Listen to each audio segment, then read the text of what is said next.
I knew God was real, but I didn't know to which capacity. I didn't know we could have a relationship with him. I didn't know, just how intimate, we could actually be with him.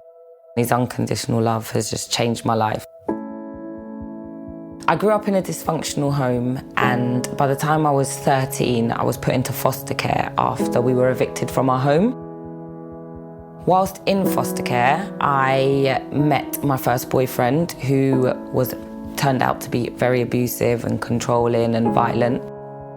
I was 15 and my mum actually died from a heroin overdose.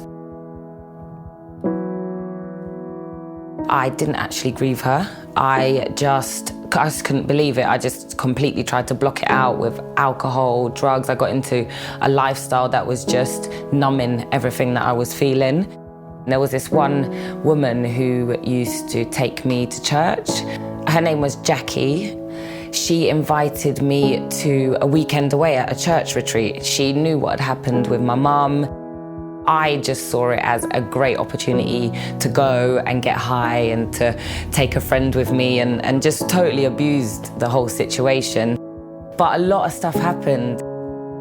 Not long after the retreat, I was going through a really hard time. I was just feeling so empty and lost. And I was just on the bus and it just kind of hit me that I could go in a really bad direction from this point. I went into my bag and I found a leaflet called Why Jesus. I just saw the prayer and I just asked God, if you're real, I do need to know, because it could go really, I just feel my life could go really bad. And I said the prayer and I'd basically invited Jesus into my life. The struggle didn't end immediately, but I had a great sense of love inside me, and I knew it came from Jesus because it came the day I invited him. So I was filled with hope from then.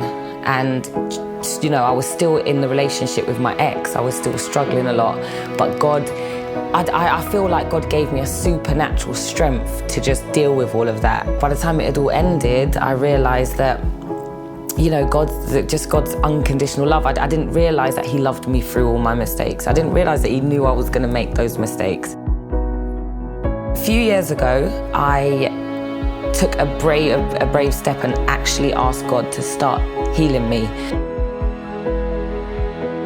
I was diagnosed with ADHD and CPTSD, which is complex post-traumatic stress disorder. I realized that I suffered with anxiety and depression, also symptoms of ADHD. So I just grew passionate about talking about mental health, just how vital it is to understand our mental health and to remove blame from ourselves and shame as well. I wrote a blog which led to me just doing loads of stuff to raise awareness. And now I do life coaching and mentoring so that I can help people understand and manage their mental health and just their lives. If it wasn't for Jesus, I would have probably ended up a drug addict or just going from one bad relationship to another, trying to seek love and trying to seek a remedy for the pain I was going through. My life was already kind of going in that direction, but he saved me.